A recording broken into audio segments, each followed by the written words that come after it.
data. If we have data, then we can do whatever things. तो हमें सबसे पहले किसकी नीड पड़ेगी? डेटा की. क्या इतनी चीजें हमें सबको क्लियर हो रही है ना? तो थिंग इज दैट कि what is the data? What is the data? Collection of meaningful information. First thing, there are mainly two type of information in today era: meaningful and meaningless. BJP जीत गई. This is the meaningful information. BJP जीत रही है. नहीं मतलब जो भी whatever है अनदर इंफॉर्मेशन है. बीजेपी की जीत में हमें लड्डू मिलेंगे. This type of false information. Yes or no? So there is mainly we need to collection of meaningful information is called data. And second, that can be measured. जिसे आप major कर सकते. What is the meaning of measure? Can you guess what is the meaning of measured? जिसे major कर सके. Which can be organized. जिसे आप organise कर सको. लिख लेना आप लोग ये चीजें. राइटिंग ऐसी नहीं है बट आप तो अच्छे से लिख सकते हो थोड़ी. Organize, summarize, and analyze. We can do three things. That is the data. Which data which can be organized? Organized means what? Can you guess what is the meaning of organized? Systematic way में store करना. Organise करने का क्या sense होता है बेटा आप बताना. ऑर्गेनाइज करने का सेंस क्या होता है बताओ. डेटा ऑर्गेनाइजेशन वे में स्टोर करना है ना. Summarisation means what? Summarisation means what? Data को समराइज करने का सेंस क्या है? जैसे we have a large amount of data. जैसे सपोज करो आपके पास लार्ज अमाउंट ऑफ डेटा है. इसमें से कुछ चीजों को आपने जैसे हमारे पास देखो से देख समझना ध्यान से. जैसे इंडिया की पॉपुलेशन आपको मैंने प्रोवाइड की. इंटायर इंडिया का how many number of male how many number of female मतलब पूरी डेटा है. उसमें से मैं आपको एनालाइज करने के लिए बोला कि just analyse the gender we have of their gender कि how many peoples male how many females are how many and how many children how many like this type of things.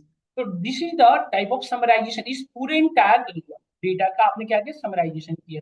यदि हमें से कोई क्वेश्चन ना किसी का हो तो प्लीज म्यूट कर ले. दया सुप्रिया प्रधान प्लीज म्यूट कर ले यदि कोई क्वेश्चन ना हो तो. So thing is that which can be organized, which can be summarized, and third last one is the which can be analyzed. Analyze means what? Which can be performed, which can be analyzed, where we can perform analyzation. Analyzation means ये नहीं होता सिर्फ data का different different point of view से आप अपने need के according data को extract करना. That is not a part of analysis. Analyzation have lots of things. Data cleaning is also part of data analyzation. समझ रहे हैं? तो विच डेटा सिंपल कह सकते हो. ये इंटरव्यू का क्वेश्चन होता है आपसे कि व्हाट इज द डेटा. और जनरली इसका डेफिनेशन लोग क्या देके आते हैं कि collection of information. Actually no. Collection of meaningful information that can be measured. जिसे हम मेजर कर सके. चीज बताओ यदि कोई डेटा ऐसी है जिसकी कोई मीनिंग ही नहीं है. एंड सेकेंड थिंग जो वो मेजर करना ही पॉसिबल नहीं है. चाहे वो आपके काम की डेटा है. सपोज इतनी लार्ज अमाउंट ऑफ डेटा है जिसको स्टोरी नहीं कर पा रहे हो, जिसको आप समराइज नहीं कर पा रहे हो, एनालाइज नहीं कर पा रहे हो. That is not actually data. इतनी बात हम सबको समझ में आ रही है. So this is the things about data. Now, अब thing is that कि all of us we need to gather this data. हमें सबसे पहले किसकी नीड पड़ेगी? इस डेटा को गैदर करने की. तभी तो कुछ कर पाओगे. यस और नो बताओ. सबसे पहले डेटा को या तो आप कहीं से गैदर करो या कुछ ना मतलब we need to extract the data from different different locations. So how to do this? In order to do this, we do some important information. See. तो सबसे पहले या तो डेटा को आप मैन्युअली क्रिएट करो. लाइक एक्सेल के format में आप डेटा को मैन्युअली क्रिएट करो. नहीं ये भी हो सकता है जैसे इम्प्लॉय की डेटा क्रिएट करनी है तो मैन्युअली क्रिएट कर सकते हैं. इम्प्लॉय आईडी इम्प्लॉय नेम इस तरह से मैन्युअली डेटा क्रिएट कर सकते हैं ना. एक्सेल में आपने काम किया है ना सब लोगों ने. नेम जेंडर सैलरी सारी चीजें कर सकते हैं. पर डेटा साइंस और डेटा एनालिसिस में हमारे पास ऑलरेडी डेटा इतनी ज्यादा होती है कि हमें क्रिएट करने के लिए जनरली नहीं है. बहुत रेयर चांस है कि आपको डेटा क्रिएट करना होगा. मैक्सिमम टाइम आपके पास डेटा ऑलरेडी होगी. बट डेटा कहाँ होगी? Data might be on any cloud environment like AWS Azure. Data किसी क्लाउड एनवायरनमेंट में हो सकती है. I think you are familiar about this environment. क्या आप इस एनवायरनमेंट से फेमिलियर हो सब लोग? AWS Azure. Data might be on any database server. Database server जैसे आपने SQL सर्वर पढ़े होंगे, Oracle सर्वर पढ़े होंगे बेटा आप सभी लोग. And IBM DB2, MongoDB. There are lots of database server where our data is being placed. हमारा वहां पे डेटा प्लेस हो सकता है. yes or no? Data might be on any website. जैसे आयुष का क्वेश्चन था अभी देखो आप कि वेबसाइट से डेटा को एक्सट्रैक्ट करना और उस पर वर्क करना है. तो data might be on any website. Data might be on any local machine में भी हो सकता है डेटा किसी की. यस और नो? तो इन सभी लोकेशन से हमें डेटा को क्या करना पड़ेगा? गैदर करना पड़ेगा. We need to gather the data from different different location. Then can you guess कि हाउ टू डू दिस, कैसे करोगे सब कुछ। बेटा आप एक चीज ध्यान समझना, suppose we have a data 100 GB, हमारे पास 100 GB की डेटा है किसी क्लाउड इन्वायरमेंट में, then we need to gather this data in our local machine. How to do this, कैसे करेंगे। जैसे आपके पास, मैं एक छोटा सा क्वेश्चन करूं कि आपके पास जो फोन है उसमें 1000 फोटोज हैं, और उस 1000 फोटोज को आप किसी को शेयर करना है एट ए टाइम, कैसे करेंगे बताओ। Very good. जैसे आप जनरली होता क्या है, जैसे आप भैया वगैरह की शादी आपके घर में होती है, तो जनरली क्या करते हो, लाखों फोटो होते हैं। अब लाखों फोटो को वन बाय वन व्हाट्सएप पे सेंड कर नहीं सकते, तो हम क्या करते हैं, ड्राइव पे अपलोड कर दिया, उस ड्राइव का लिंक शेयर कर दिया, तो जो लोग चाहे वो देख सकते हैं। ये तरीका था, ये और नो। बहुत लोगों को पता भी नहीं था, इसका अच्छा यूज करेंगे साथ तो। ठीक है, आगे देखते हैं। नाउ सेकंड थिंग सपोज अब अनदर वे, बट देखो जब आपकी शादी वाली जो सिनेरियो होती है उसमें क्या होता है कि 1000 जो फोटोज होते हैं वो आपके घर वाले एक साथ कोई नहीं बैठ के देखता। आपके फैमिली मेंबर मैक्सिमम 100 होंगे या 150 होंगे, या मैक्सिमम 200 से बड़ा तो अनिल अंबानी की फैमिली। तो मैक्सिमम हमारी फैमिली कितनी हो सकती है, 200 फैमिली हो सकती है, इससे बड़ी तो नहीं हो सकती। और यदि हो भी सकते हैं तो चलो एक टाइम में 200 लोग आपकी वीडियोज को देख रहे हैं, ऐसा भी नहीं हो सकता। सो मेरी तो थोड़ा ना मैं क्या, देखो बीच बीच में जो आपका फन हो रहा है उसमें कॉन्सेप्ट इंपॉर्टेंट है, मैं स्किप ना माइंड से। आप हंसते नहीं नमक रह जाना और शादी की बात सोचते रह जाना। पॉइंट जो बोल रहा हूँ ध्यान रखना, मैं ये कह रहा हूँ कि एक साथ आपके पूरे फैमिली वाले वीडियो या फोटो को नहीं देख रहे होते। जैसे अभी आपके मामा देख रहे हैं तो उसमें फुआ नहीं देख रही, यस और नो। एक टाइम में कोई 1% रिश्तेदार हमारे देख रहे हैं, बाकी लोग नहीं देख रहे हैं, या फिर एक टाइम में लोग मैक्सिमम 10 लोग देख रहे हैं। बट रियल लाइफ जो सिनेरियो होता है ऑर्गेनाइजेशन में, उसमें एक साथ, जैसे यहाँ पे डेटा 100 GB है, तो पॉसिबिलिटी है कि उस कंपनी के 1000 एम्प्लॉई हैं, 1000 एम्प्लॉई को इसी डेटा पे काम करना हो सकता है ना, पॉसिबिलिटी। तो रियल लाइफ में एक साथ जब डेटा को इतने सारे लोग एक साथ अटेम्प्ट करते हैं, मतलब डेटा की जो ट्रांसमिशन होती है वो स्लो पड़ जाती है by the help of URL. URL के थ्रू जब डेटा को एक्सेस करते हो तो डेटा की जो transmission speed means what, sending end receiving. जैसे डेटा यहाँ से एक्सेस हो रही है और यहाँ पे डेटा अगेन रिसीव हो रही है, तो जो transmission speed that become slow due to congestion of the network. इतने लोग एक साथ ट्रैफिक यूज कर रहे हैं। तो इस प्रॉब्लम को सॉल्व करने के लिए in today era we use API concept. अब हमने क्या किया, एक नई कॉन्सेप्ट डेवलप किया दैट इज कॉल्ड एपीआई। आप लोग इससे फेमिलियर हो गए। क्या आपने इसके पहले पढ़ा है एपीआई क्या होता है? Have anyone have any idea what is the API? Just tell me what is the API. Online student आपकी भी रिस्पॉन्सिबिलिटी है क्लास की सपोर्ट करना, बताएं yes. Anyone have any idea about API, what is the API? Daya Shankar बताएं yes please. What is the API? Online student what is the API? Voice जा रही है ना वर्षा, वॉइस जा रही है, विजय बबीता दया वॉइस जा रही नहीं जा रही सबको? अच्छा, व्हाट इज द एपीआई बताइए। एनीवन हैव, यदि आइडिया नहीं हो तो कोई इशू नहीं है, बट हैव एनी आइडिया तो बताएं यस। और कोई बताओ, it's full form of API. आप बताएं यस शिल्पा। ये तो फुल फॉर्म है बेटा, ये पूछ रहे ATM, what is the ATM, where is ATM? ATM is nothing but automatic teller machine. बताएं व्हाट इज द एपीआई। आप बेटा नर्वस हो रही हो क्या? नर्वस नहीं होते सब, आप नॉर्मल आप ही के जैसे नर्वस नहीं कर ऐसे। देखो आप जब कल को इंडस्ट्री में जाओगे तो ऐसे नर्वस होकर नहीं काम कर पाओगे, थोड़े अपने आप को हेजिटेशन फ्री करो। नहीं, ऐसे नर्वस नहीं। यदि कोई क्वेश्चन तो पूछो, हाँ बताओ एपीआई क्या होता है सतीश। यही पर ये तो एपीआई क्रिएट भी किया फुल स्टैक वाले लोग बैठे। Sunny what is API? आप दोनों एपीआई बताओ।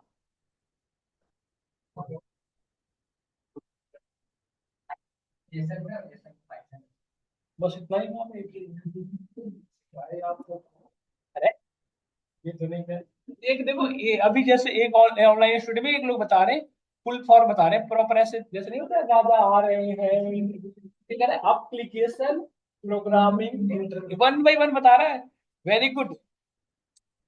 देन बताओ, एक्चुअली देखो सुनो, ये सब जो आप बता रहे हैं that is the full form, that is not proper information about API. API nothing but just API nothing but just a technique, just a way that help us to establish live connection between database to your resources.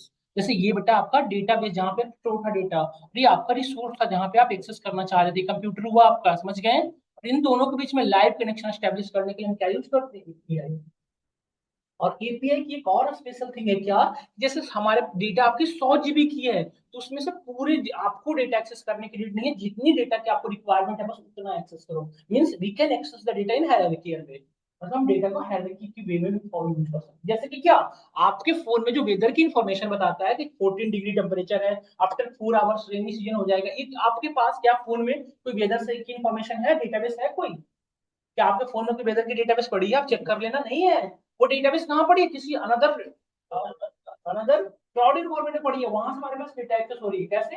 API के through. और आपके phone में live connection establish, आप देखना, जैसे ही आप phone को disconnect कर देते हो, फ्लाइट मोड में डालते हो, आपकी इन्फॉर्मेशन मिसिंग हो जाती है। यस और नो, बताओ। क्लियर हो रहा है ना सबको? तो ये चीजें कैसे पॉसिबल हो रही? By the help of API. ये और दूसरी चीजें देखिए और बताऊं, आपके फोन में ओनली 4-5 इंफॉर्मेशन आती है। तो टेम्परेचर बताता है, एक क्लाउडी सीजन है तो बताता है, सनी जो भी बताता है, अदरवाइज एक फोरकास्ट की 3 ही इंफॉर्मेशन आती है। क्या वेदर की बस यही 3 इंफॉर्मेशन होती है? वेदर की बहुत सारी इंफॉर्मेशन होती है। समुद्र तल से कितनी ऊंची हवाएं चल रही है, कितनी वो मतलब हॉट हवाएं चल रही है, विंडो के स्पीड किधर है, what if that is the things, yes और नो? ये सारी इंफॉर्मेशन हमारे पास नहीं होती, क्यों? क्योंकि हम उससे हेरिडिकल व्यू उतना ही एक्सेस करते हैं जितना हमें चाहिए। या फिर सपोज एक जस्ट एग्जांपल, जैसे हमें कोविड के डेटा पे काम करना है, हमारे इंडिया में कितने लोग इससे इफेक्टेड हो गए थे, तो डब्ल्यूएचओ के पास यदि हम डेटा एक्सेस करेंगे, इसकी डेटा कहाँ होगी? पूरी डब्ल्यूएचओ के पास। तो डब्ल्यूएचओ के पास यदि हमें डेटा इंडिया की एक्सेस करनी है, तो हम पूरे कंट्री की एक्सेस करेंगे, क्यों? तो अभी तो हमें क्या करना पड़ेगा, पूरे इंटायर वर्ल्ड की जो डेटा है उसमें से सिर्फ किसकी डेटा एक्सेस करूंगा? इंडिया। तो ये करके देगा कौन? आपका एपीआई। ये दो तरह के होते हैं, there are many two type of API, rest API and. तो ये हमें नहीं जानने की जरूरत है, हमें इतना ही जानने की जरूरत है कि एपीआई कब तक है। We need to extract the data. We need to access the data by the help of API. We need to handle the data. We do not need of creation about API. API कैसे create करते हैं इसकी need नहीं है। But full stack वाले जो बैठे हैं उनको पता होनी चाहिए कि API क्रिएट कैसे करते हैं। नहीं, रुद्र हमें याद है कि फुल स्टैक वाले कितने लोग बैठे हैं यहाँ पे? अगर 30। तो this is the things about API. आप दो तरह के एपीआई क्रिएट करते हैं, और एपीआई क्रिएट करने के लिए हम फ्रेमवर्क यूज करते हैं पाइथन में, जेंगो और फ्लास्क। यदि आप ये जावा से बनाना चाहेंगे तो ये बनेगा स्प्रिंग बूट से। यदि पीएचपी से बनाना चाहेंगे तो क्या यूज करना पड़ेगा आपको? लावा। समझ गए ना? ये सारी चीजें पॉसिबिलिटी है, बन जाएगी। आप जावा जेएस में ये लो, ये अलग ही है। ठीक, यहाँ तक समझ में आया हम सभी को? तो नाउ ये हम कैसे एक्सेस कर सकते हैं? एपीआई से। अब देखो समझना एक चीज और, एपीआई से जब डेटा एक्सेस होता है तो डेटा जो है जेएसएन के फॉर्मेट में आता है। डेटा किस फॉर्मेट में आता है बेटा? जेएसएन। जीएसएन फॉर्मेट क्या अभी तक इसके पहले आपने देखा है डेटा को जीएसएन फॉर्मेट? नहीं, किस जीएसएन डेटा कैसी होती है आप जानते हो? जीएसएन में बेटा डेटा ऐसी होती है डिक्शनरी के फॉर्मेट में, उसमें की होता है, उसके भी यहाँ पे वैल्यू होती है। तो फिर आपके माइंड में आ रहा होगा इसे डिक्शनरी क्यों नहीं करते हैं? डिक्शनरी वाली ऑर्डरिंग फॉलो नहीं करता ये। जेएसएन में डेटा किसी भी तरीके से रहती है स्टोर। और डिक्शनरी में क्या होता है, की वैल्यू में फिक्स होता है, जीएसएन में ये चीजें फिक्स नहीं की जा सकती। तो ये जेएसएन फॉर्मेट है। तो जेएसएन के फॉर्मेट में हम डेटा पे वर्क करना हमारे लिए क्या टिपिकल है। हम दो ही केस में वर्क कर सकते हैं, या तो टेबुलर फॉर्म, मैक्सिमम केसेस में हमारे लिए सुटेबल कौन सा फॉर्मेट है? टेबुलर। ये जो जेएसएन में जो डेटा है इसे किस में कन्वर्ट करना पड़ेगा? टेबल के फॉर्म में। तो टेबल के फॉर्म में in order to doing this work we need to learn three tool and technology. देखो इसको पहले करते थे डेटा माइनिंग के थ्रू, इसी काम को पहले हम कैसे करते थे? डेटा माइनिंग अपने आप में बहुत लाइक बहुत लाइक ऐसे कर सकते हो, बहुत कॉम्प्लेक्स कॉन्सेप्ट है। हमने से कुछ लोगों ने डेटा माइनिंग पढ़ा है अपने कॉलेज के टाइम में, बीटेक बीसीए वगैरह में होगा। डेटा माइनिंग अपने आप में बहुत कॉम्प्लेक्स कॉन्सेप्ट है, मतलब बहुतों को परेशान करता है। या कंपाइलर डिजाइनिंग आपने सुना होगा, ये बहुत प्रॉब्लमेटिक है। इन सारी प्रॉब्लम को सॉल्व करने के लिए एक्चुअली कुछ बच्चे पढ़ ना पाते थे डेटा माइनिंग। इस प्रॉब्लम को सॉल्व करने के लिए जो रिसर्चर्स थे उन्होंने कुछ टूल एंड टेक्नोलॉजी डेवलप किया, like Excel. Excel have also ability to perform data mining on our data.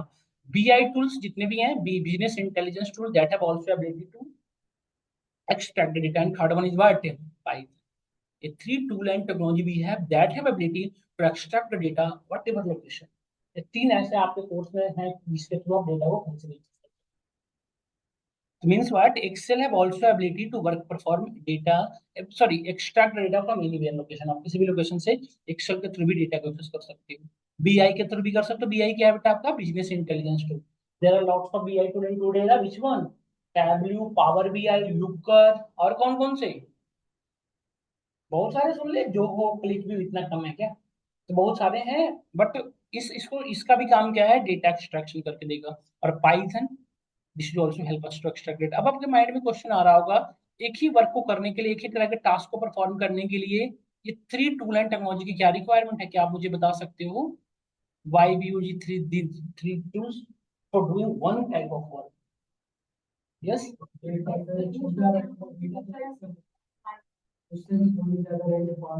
Exactly. Excel work with little bit amount of data. Excel सिर्फ little bit amount of data work करता है। Little bit amount मतलब ये नहीं कि 10 रो। Excel में भी आप 500 MB तक के डेटा पे काम कर पाते हो। मतलब कि 10,48,576 कितने रो आपके डेटा में है, तो एक्सेल उसमें सफिशिएंट वर्क कर पाएगा। इससे बड़ी डेटा है तो आपको कहाँ जाना पड़ेगा? बीआई टूल्स के पास। BI tool also work with 1 GB data तक काम कर पाएगा। उससे लार्ज अमाउंट ऑफ डेटा है, then we need to learn. Actually तीनों चीजें किस पर डिपेंड करती है? Amount of data. तो हमें तीनों पढ़ना पड़ेगा डेटा एनालिसिस करने के लिए। तो मैं आपको ना एक्सेल पढ़ा रहा हूँ ना बीआई, मैं पाइथन भी नहीं पढ़ा रहा हूँ, मैं पाइथन का यूज समझाऊंगा। मतलब पाइथन के थ्रू कैसे करोगे ये पढ़ेंगे इस बैच में हम।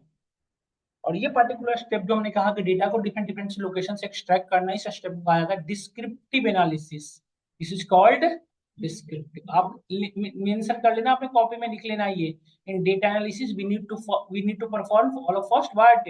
Descriptive analysis. सबसे पहले क्या जरूरत पड़ेगी आपको परफॉर्म करने की? Descriptive analysis. मींस सबसे पहले डेटा को गैदर करो। हम्म हम्म देखो, डेटाबेस यदि बढ़िया है तो ऑरेकल में रख लो, ज्यादा बेटर रहेगा, क्योंकि सीक्वल में तो पॉसिबिलिटी नहीं है। वो भी डिपेंड करेगा कितना लार्ज अमाउंट ऑफ डेटा। यदि बहुत लार्ज अमाउंट ऑफ डेटा है तो कहीं स्टोरी मत करो, वर्क करो जहां पे, वहीं पे रहने दो। जैसे जैसे हमने किसी लोकेशन से एक्सट्रैक्ट किया, उसमें वर्क के जो हमें चाहिए था। अब जब वर्क करेंगे तो डेटा डेटा पीस ऑफ में ब्रेक होगा ना, पीस ऑफ डेटा ब्रेक होगा, छोटा छोटा टुकड़ा। तो छोटा छोटा टुकड़ा कहीं भी रख सकते हो। देखो, अभी जैसवाल जमाइया कैसे ले रहा है? इंटरेस्ट नहीं आ रहा, या इंटरेस्ट लेना नहीं चाह रहा? क्या कर रहा है? धीरे धीरे बैठा बैठा ये क्या बता रहा है हमें? नेक्स्ट बनेगा डायग्नोसिस एनालिसिस। यही जब हाई लेते रहे पिछले 5 बैचेस से, सतीश महाराज आप। Third one is the diagnosis analysis. Second, तो सबसे पहले आपने डेटा को गैदर किया।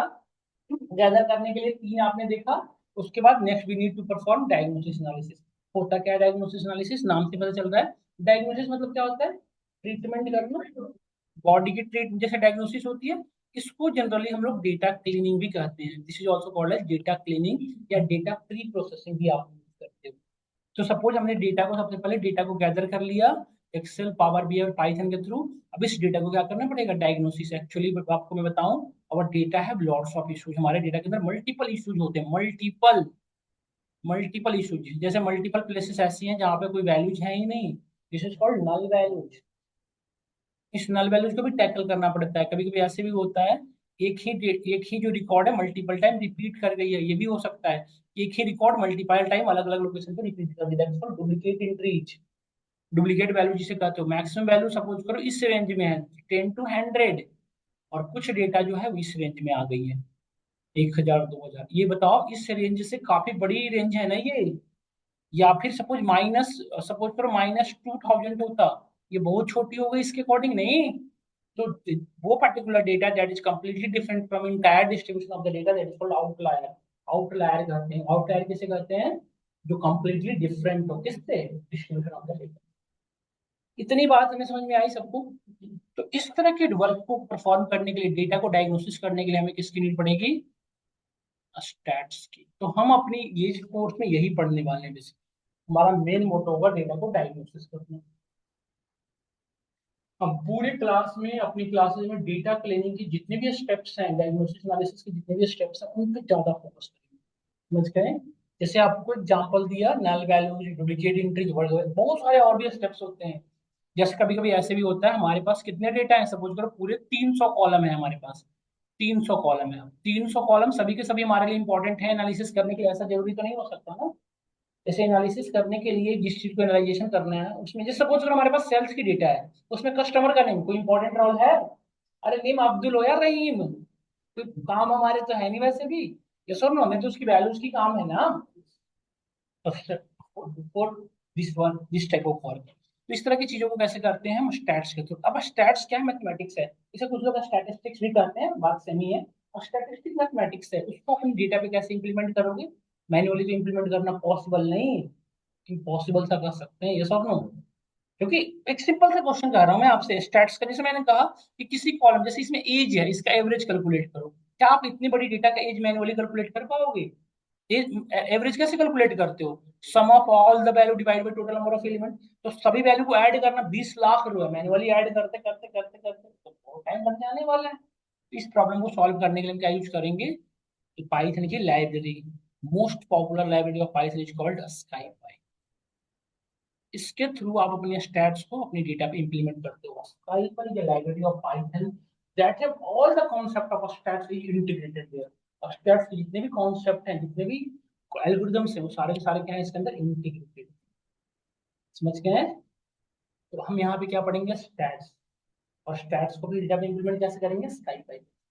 ऊपर में डेटा को हम डिफरेंट डिफरेंट लोकेशन से एक्सेस कैसे करेंगे, इसके लिए हम क्या यूज करेंगे, सो बता दूं मैं आपको। इसके लिए हम पढ़ेंगे पांडाज, हेल्प करेगा।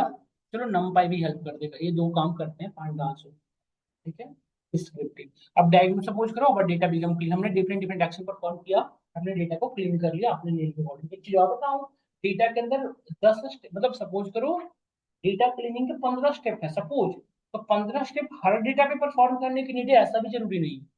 हर एक डेटा पे अकॉर्डिंग टू डेटा आपको परफॉर्म करना पड़ेगा। समझ गए? तो डेटा क्लीनिंग हम किसके भी यहाँ पे डिसाइड करते हैं, डेटा कैसे, जैसे डेटा होगा उसके अकॉर्डिंग हम डेटा क्लीनिंग करेंगे। Third one, we need to perform prescriptive analysis. Third one is the prescriptive, नाम से पता चल रहा है, प्रिस्क्रिप्टिव नाम से पता चल रहा है, नहीं चल रहा है आपको? प्रिस्क्रिप्टिव एनालिसिस, प्रिस्क्रिप्ट, जैसे डॉक्टर के पास हमने डायग्नोसिस कराते हैं, जैसे हमने ब्लड चेक कराया, उसके बाद डॉक्टर कहता है ना आपका यूरिन बढ़ा है, सॉरी कोलेस्ट्रॉल बढ़ा है, बीपी बढ़ा है, ये वो। प्रकाश भैया सुनते भी ना है।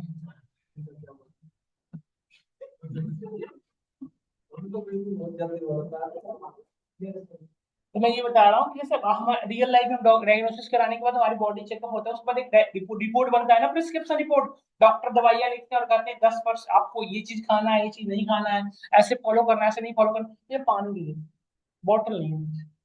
तो ये चीजों का ध्यान रखना होता है, समझ गए आप? कि व्हाट वी हो मतलब what we have, we can how, मतलब how many information we can find out from our data, कितनी सारी इंफॉर्मेशन आप अपने डेटा से फाइंड आउट कर सकते हैं।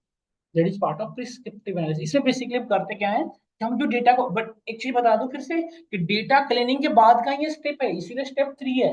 ऐसा नहीं कि सबसे पहले प्रिस्क्रिप्शन रिपोर्ट आप बनाना शुरू कर दो।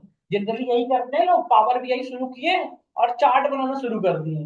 That is completely different. यदि आप भी कहीं से पावर बीआई पढ़ रहे होंगे और यदि आपको कहीं पे कोई पावर बीआई में सीधा चार्ट ही बनाना सिखा रहा है, आप या तो पढ़ो मत, या पढ़ो तो बताओ कि भाई साहब ये गलत कर रहे हो आप। ना तो आपने डेटा एक्सट्रैक्शन बताया हमें, ना डेटा को डायग्नोसिस करना बता रही, चार्ट बताने कौन से तो बच्चों बना ले।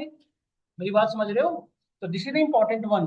तो प्रिस्क्रिप्शन रिपोर्ट में बेसिकली करते क्या है कि जो हमने डेटा को देखो, जो आपने डेटा को गैदर किया डिफरेंट डिफरेंट लोकेशन से, जो डेटा को आपने क्लीन किया, clean data clean prescription report generate किया सकती। बताओ, यदि हमारी ब्लड टेस्ट, हमारी यदि ओरिजिनल ब्लड टेस्ट ही नहीं हुई, तो क्या हमारी बॉडी को प्रिस्क्रिप्शन रिपोर्ट बता देगा कोई?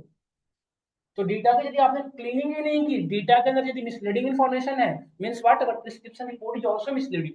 यस और नो? हमारी डेटा के अंदर यदि बहुत सारी प्रॉब्लम रह रही है और उस पर आपने एनालिसिस कर रहे हो, तो सिंपल सी बात है, आपकी जो डेट जो एनालिसिस है वो भी कंप्लीटली क्या है, बेकार है, रॉन्ग। ऐसे नहीं, मतलब that is completely problematic for us, नहीं, ये चीजें हमें समझ में आनी चाहिए। हम इसके आगे बढ़ते हैं। तो हमने क्या किया, सो देखो, सपोज करो ये आपके पास डेटा थी, सपोज करो मैंने जस्ट एग्जांपल के लिए बता रहा हूँ, 2022 से लेकर 2025 तक की, मतलब 24 तक की डेटा प्रोवाइड किया ऑफ बिग मार्ट। तो बिग मार्ट की डेटा को आपने सबसे पहले क्या करेंगे, एक्सेस किया, फिर आपने उस पर डेटा क्लीनिंग की, और फिर आप उसके प्रिस्क्रिप्शन रिपोर्ट बना रहे हो। तो प्रिस्क्रिप्शन रिपोर्ट बनाना है, सपोज कर मैंने कहा कि आपको ईयरली बेसिस पे सेल्स जनरेट करना है।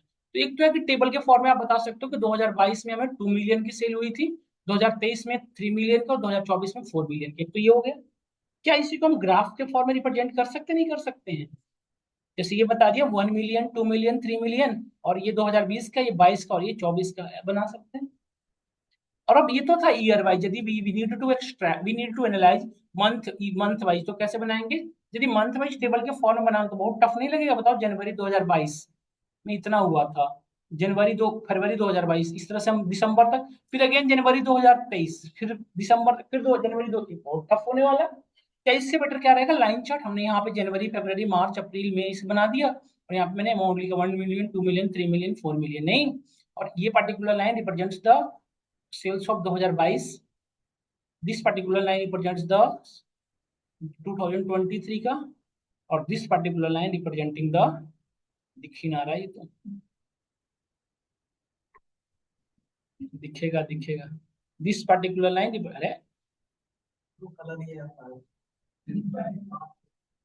ना ना, कलर तो बदलते रहते हैं। इसका क्या है जी? देखो, particular this particular line representing the 2024। अब मुझे बताना बेटा सब लोग सोच के, क्या आप इससे इजीली एनालाइज नहीं कर सकते कि अभी कौन सा महीना चल रहा है? अक्टूबर। तो अक्टूबर में हमारी बाकी के 3 सालों में सेल्स क्या आ रही है, क्या हम एक सिंगल लुक पे नहीं पता कर पाएंगे? सिंगल व्यू पे आप एनालाइज कर पाएंगे कि हमारी सेल्स डाउन हो रही है या up? क्या इतनी बातें में समझ में आ रही है? तो this is the part of data analysis.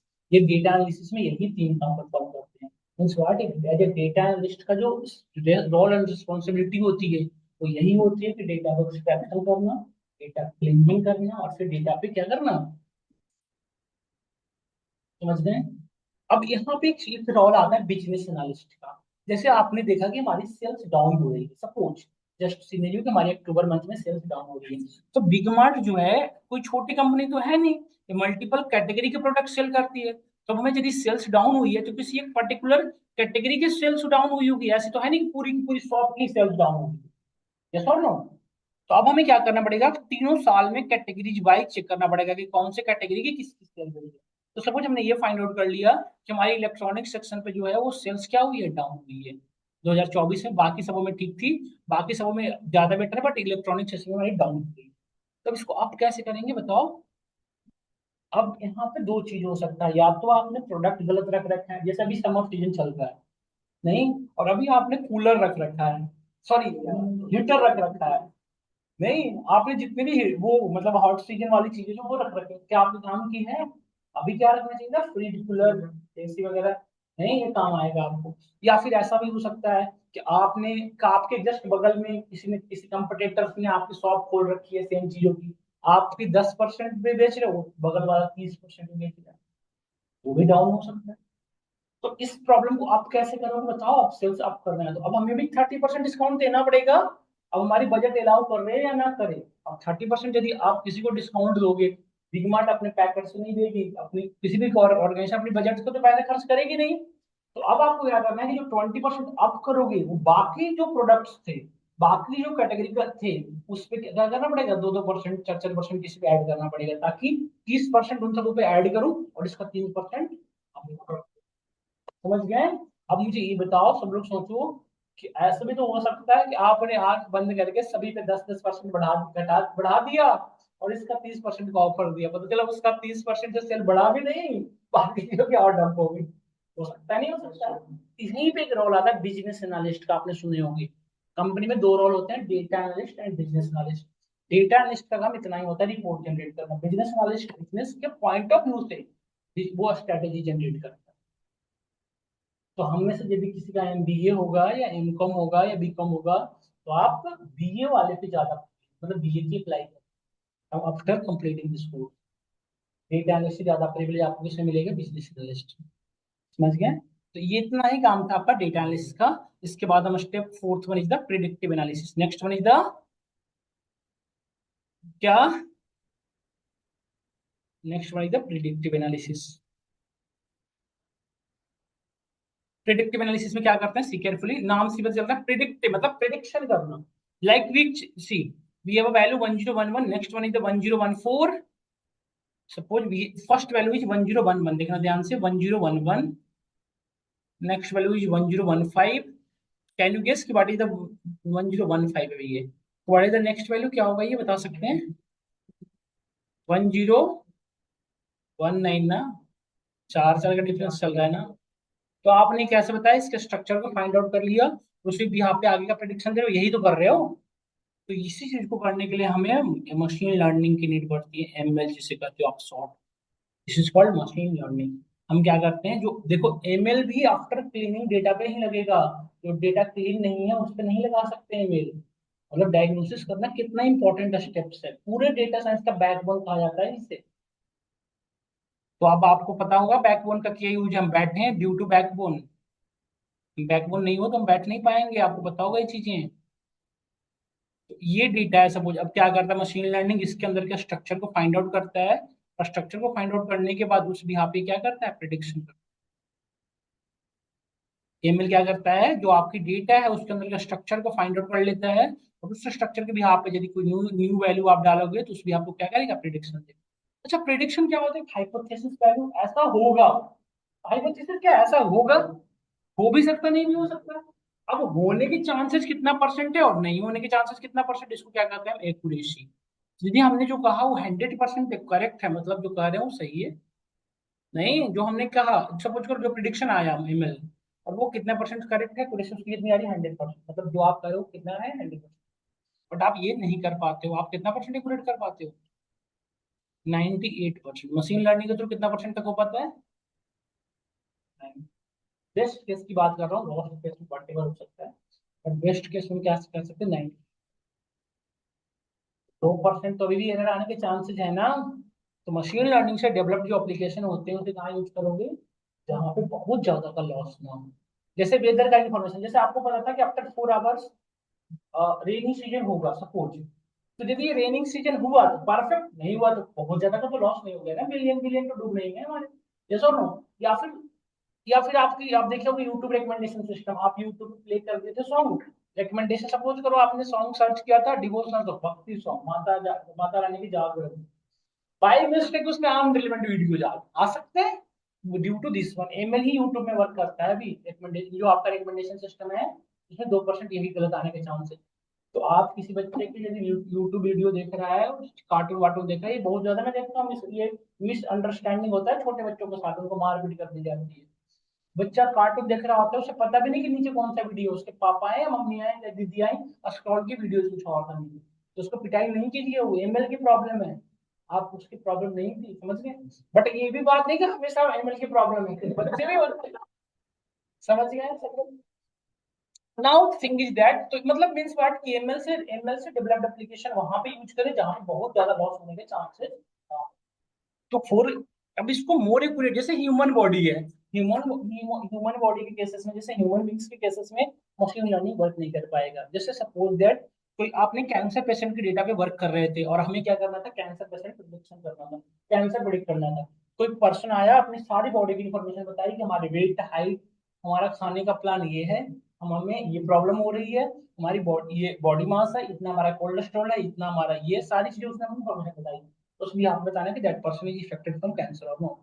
यदि सपोज वो पर्सन कैंसर से इफेक्टेड है और आपने कहा दिया नो, कितना बड़ी प्रॉब्लम हो सकती है, जो माइनर लेवल पे होगा मेजर लेवल पे जा सकता है, बचने के चांस थे, वह नहीं हो सकता, नहीं हो सकता।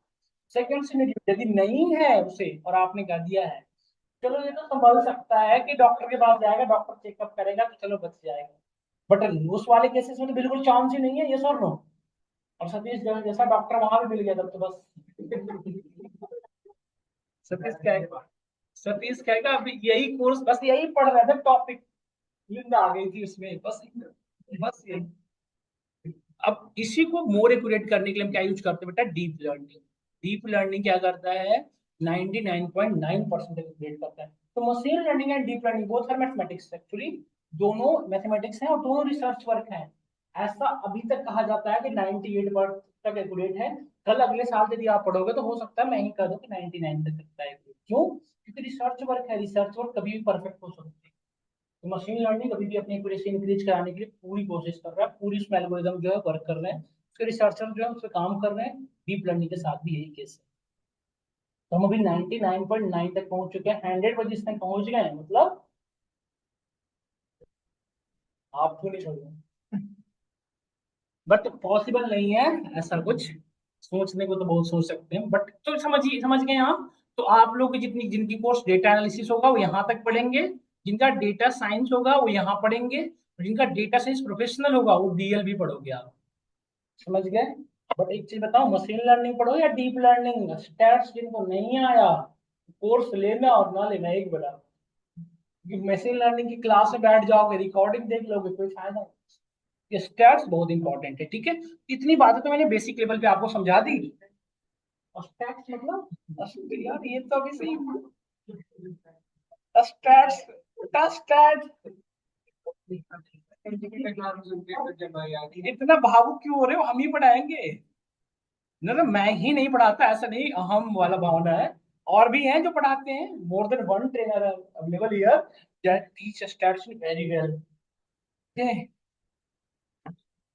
ये दीपक है।